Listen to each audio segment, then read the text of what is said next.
अस्सलाम वालेकुम क्लास आज के लेक्चर में हम एक पेज क्रिएट करेंगे, वेब का पेज। तो आप लोगों ने बड़ा केयरफुली देखना है। अभी मैं आपके सामने ही पेज क्रिएट करूँगा, तो आपने भी एक पेज क्रिएट करना है अभी जब हमारा लेक्चर एंड होगा तो उसके बाद। तो पेज क्रिएट करने के लिए क्या करेंगे, जैसा कि हमने ऊपर डिस्कस किया था कि हमारे पास एक नोट पैड होना चाहिए। तो हर विंडो, मैंने पिछली क्लास में बताया भी था, विंडोज़ ऑपरेटिंग सिस्टम में नोट पैड प्लस प्लस हो या नोट पैड पहले ही बिल्ड इन होता है उसमें। तो उसको सर्च करने के लिए क्या करेंगे, विंडो का बटन प्रेस करेंगे या स्टार्ट बटन, यहाँ पे लिखेंगे नोट। तो जैसे ही मैंने नोट लिखा तो ये ऊपर नोट पैड आ गया। तो मैं इसको ओपन करता हूँ, इसके ऊपर मैंने डबल क्लिक किया, ये ओपन हो गया मेरे हमारे पास। ये हर कंप्यूटर में पहले ही मौजूद होता है, जो विंडोज़ ऑपरेटिंग सिस्टम यूज़ करते हैं, जो मैक यूज़ करते हैं ऑपरेटिंग सिस्टम, उसके अंदर टेक्स्ट एडिट के नाम से एक वो इस तरह से होता है, टेक्स्ट एडिटर। इसको टेक्स्ट एडिटर बोलते हैं। वैसे वेबसाइट बनाने के लिए हम और भी यूज़ कर सकते होते हैं टेक्स्ट एडिटर, लेकिन अभी क्योंकि हम सीख रहे हैं तो इनिशियली हम ये नोट पैड यूज़ करेंगे। तो बनाने के लिए क्या करेंगे, सबसे पहले वही सिंटैक्स लिखूंगा मैं जो हमने लास्ट टाइम डिस्कस भी किया था कि क्या सिंटैक्स है, कैसे लिखना होता है हमने जब हमने एक वेब पेज बनाना है। तो स्टार्ट पे टैग ओपन लगाते हैं हम HTML का, HTML लिखा मैंने, और उसके बाद फिर नीचे हम बॉडी लिखते हैं, बॉडी। क्लास आप लोगों ने ऊपर देखा होगा डॉक टाइप HTML भी लिखते हैं, वो आप लिखें या ना लिखें उससे कोई फ़र्क नहीं पड़ता। लेकिन ये HTML ये वाला टैग ओपन करना चाहिए हमें। सबसे पहले बॉडी लिखा, बॉडी के अंदर मैं जो भी कुछ लिखना चाहूँगा। लास्ट टाइम हमने सिर्फ दो चीज़ों के बारे में डिस्कस किया था, एक P टैग जो कि पैराग्राफ के लिए यूज़ होता था, और एक H1 जो कि हेडिंग के लिए यूज़ होता है। तो मैं यहाँ पे H1 ही लिखता हूँ। H1 मतलब ये हेडिंग के लिए यूज़ होता है। जब भी हमने कहीं पे हेडिंग लिखनी होती है ना H1, तो हम ये जब भी कहीं पे हेडिंग लिखनी होती है तो हम H1 लिखते हैं, और उसके अंदर जो चीज़ लिखना चाह रहे हो वो लिख सकते हैं हम। तो फॉर एग्ज़ाम्पल मैं यहाँ पे कुछ भी लिख देता हूँ दिस इज़ कंप्यूटर क्लास। तो उसके बाद फिर इसी टैग को मैं क्लोज़ कर दूँगा। क्लोज़ कर कैसे होता है टैग, जस्ट ये डिफरेंस होता है, उसमें हम स्लैश लगा देते हैं, वो क्लोज हो जाता है। जो टैग हम ओपन करते हैं, ओपन इस तरह से करते हैं, और क्लोज जो करना होता है वो इस तरह से करते हैं, बस स्लैश लगा देते हैं हम इसके एंड पे। तो ये टैग हमारा क्लोज हो गया। और उसके बाद फिर जैसे जैसे मैंने टैग ओपन किए हैं ना, वैसे वैसे मैं उसको क्लोज़ कर देता हूँ। अब मतलब जो सबसे फर्स्ट पे किया था वो सबसे एंड पे मैं क्लोज़ करूँगा। अब बॉडी को सबसे मैं पहले क्लोज़ करूँगा, बॉडी, और उसके बाद HTML। तो अब हमारे पास ये एक जो है ना बन चुका है।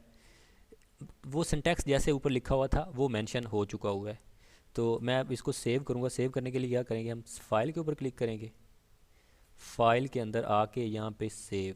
तो मैंने इसके ऊपर सेव क्लिक किया। तो यहाँ से हम ब्राउज़ करेंगे, मतलब इसको कहाँ पे सेव करना चाह रहे हैं। तो मैं इसको डेस्कटॉप पे ही सेव करना चाह रहा हूँ। तो डेस्कटॉप, अगर आप इसको डॉक्यूमेंट में सेव करना चाह रहे हैं या डाउनलोड में सेव करना चाह रहे हैं या दिस पीसी में किसी भी ड्राइव में सेव करना चाह रहे हैं तो आप कर सकते हैं, लेकिन मैं आपको दिखाने के लिए एक दफ़ा डेस्कटॉप पे सेव कर देता हूँ। तो मैंने डेस्कटॉप के ऊपर क्लिक किया। यहाँ पे आप देखें एंड पे लिखा हुआ TXT। हमने क्या करना है, हमने इसको डिस्कस किया था लास्ट क्लास में कि HTML में लिखना है। तो मैं क्या करूँगा, मैं इसके ऊपर यहाँ पे इसके ऊपर क्लिक करूँगा और नीचे से ऑल फाइल सेलेक्ट कर लूँगा, और यहाँ से इस एरो के ऊपर क्लिक करूँगा तो काफ़ी सारे हमारे पास ना, यहाँ पे मैं अपना नेम लिखूँगा। फॉर एग्जांपल हमारे ये टेस्ट पेज कह सकते हैं, या जो भी आपने अपनी फ़ाइल का नेम रखना है। तो मैं रख देता हूँ 9th टेस्ट पेज रख देता हूँ, टेस्ट PAGE डॉट। ये एक्सटेंशन लगाना बहुत ज़रूरी है, HTML। ये एक्सटेंशन से लगाएंगे, इससे पता चलेगा कंप्यूटर को कि ये वेब का पेज है। अगर यहाँ पे हम कोई और एक्सटेंशन लगा देंगे, अभी पहले जब मैंने इसको ओपन किया हुआ था तो यहाँ पे TXT लिखा हुआ था, उसका मतलब ये था कि ये जो फाइल है ना, ये नोट पैड की है, टेक्स्ट डॉक्यूमेंट है। जब मैंने अब ये एक्सटेंशन ये लगा देना, अब इसका मतलब ये है कि ये जो फाइल है ये वेब पेज है। तो मैं इसको अब सेव के ऊपर क्लिक करूँगा, और आपको पता है मैं इसको डेस्कटॉप पे सेव कर लूँ। तो सेव के ऊपर क्लिक करूँगा तो ये देखिएगा, मैं अब जाता हूँ डेस्कटॉप पे, इसको सारों को मिनिमाइज़ करके। तो हमारी फ़ाइल का नेम था टेस्ट पेज। तो ये देखें क्लास, आपको नज़र आ रहा होगा टेस्ट पेज। मैं इसके ऊपर डबल क्लिक करता हूँ तो ये हमारा जो पेज है ना ये ओपन हो जाएगा, और ये देखिए हमारा ये ब्राउज़र में ओपन हो चुका है। ये गूगल क्रोम है उसमें ही ओपन हो चुका है। तो लिखा हुआ है this is a computer class, हमने हेडिंग लिखा था।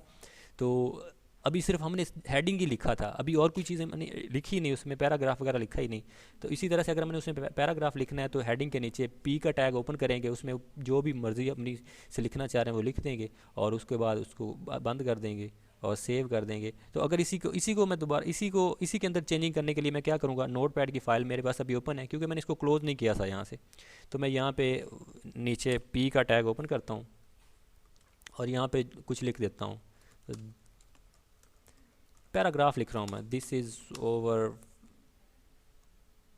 First class, we are so happy in this class.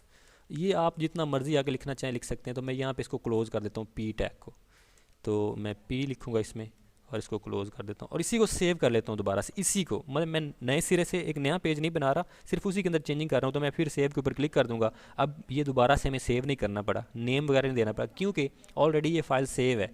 तो अब मैं यहाँ पे आता हूँ ब्राउज़र के ऊपर, यहाँ से इसको रिफ़्रेश करता हूँ तो ये देखें मैंने पैराग्राफ लिखा था तो ये नीचे पैराग्राफ आ चुका है। अभी अभी आपको अगली क्लास में भी हम आगे भी पढ़ते हैं। तो एक दफ़ा वीडियो की लेंथ ज़्यादा हो रही है तो मैं इसको स्टॉप करता हूँ।